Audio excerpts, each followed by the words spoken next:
An interesting premise, but I'm not sure this one lived up to it.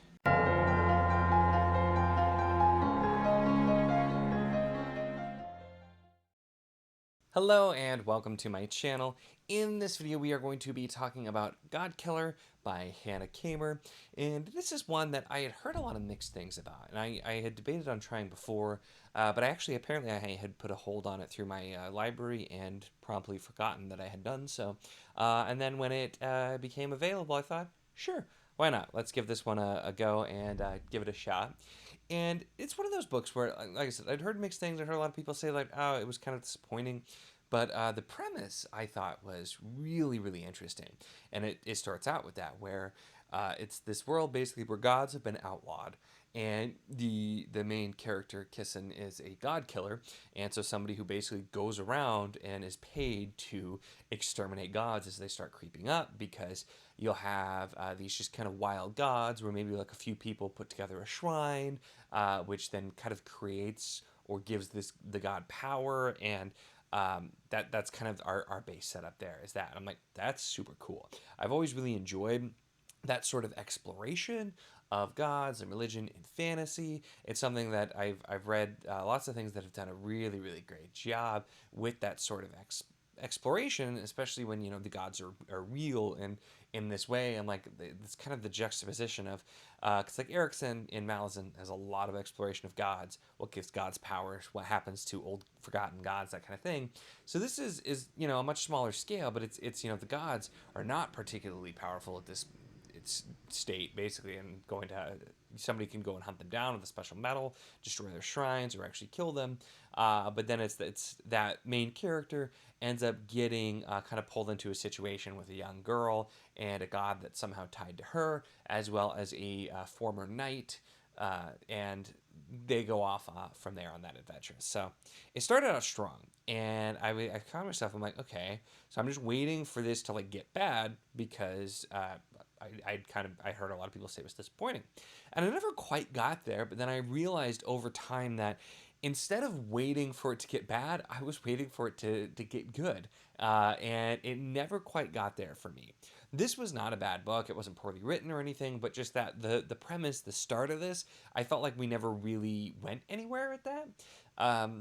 This instead, it's focusing on the characters, which, you know, are I feel like somewhat interesting, but I wasn't like super connected or attached to any of the characters. But it more so is just focusing on their individual journey and less on this cool world and these cool ideas that I was actually interested in. I feel like this is also a book where it never quite found its footing, and it didn't seem to quite know what it wanted to be.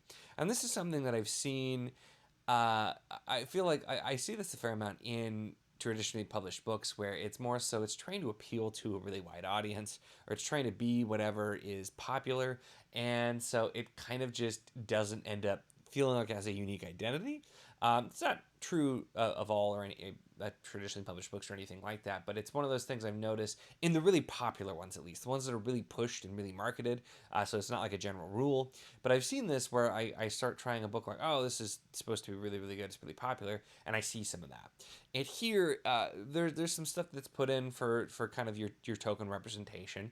There's these elements of it being like a you know, character focused story. There's also some elements where it seems like it's trying to lean a little bit into grimdark, because grimdark's popular right now.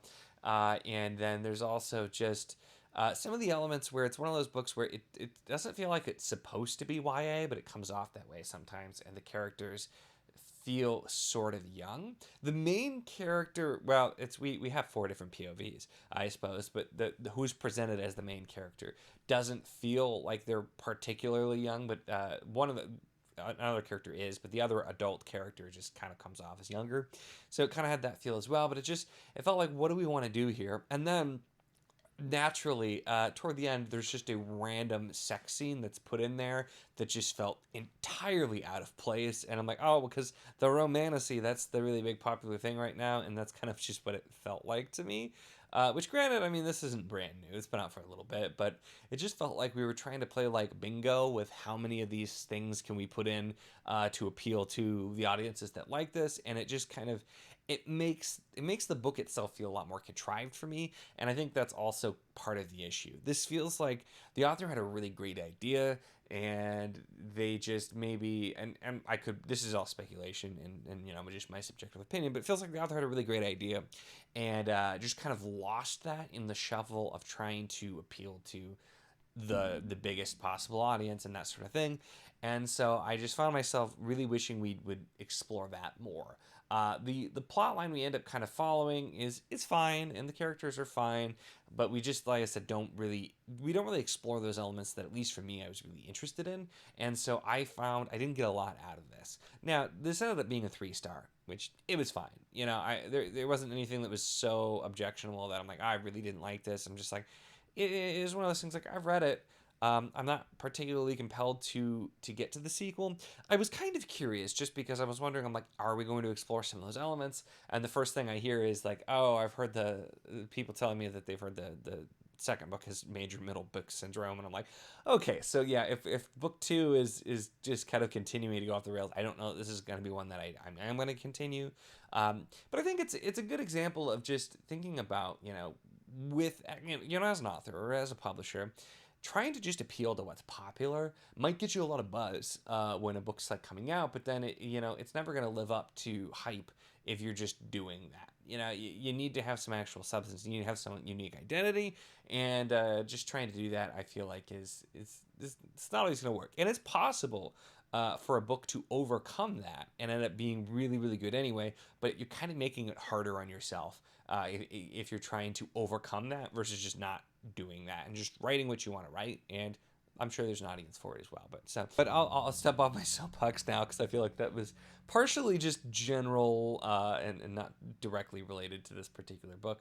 But overall, that's kind of where I ended up landing on this one, where it just felt like a kind of a missed opportunity for me because I was really curious and I was a little bit let down just because I didn't go in with super high expectations. I kept expecting to be disappointed, and instead of being disappointed, I just was never really like rewarded for my commitment to finishing the book at all. But that's kind of where I landed here. So let me know, have you read this one, and or your thoughts on my pseudo rant about publishing and trying to appeal to wide audiences? What are your thoughts there? Do you agree, disagree with it as well? So either one. I always love to hear your thoughts, and these things are my opinions and my subjective thoughts on books, which is the whole point of the channel. So I'm always curious to hear yours as well, and your balancing points either way. But that's it for this one. Make sure to give the video a like if you enjoyed it. Check the link in the description as always for the Wizard of the Enclave Discord if you want to chat books, whether this book, other books, really anything at all. It's a lot of fun and we'd love to have you. And of course, if you enjoy my content, make sure to subscribe.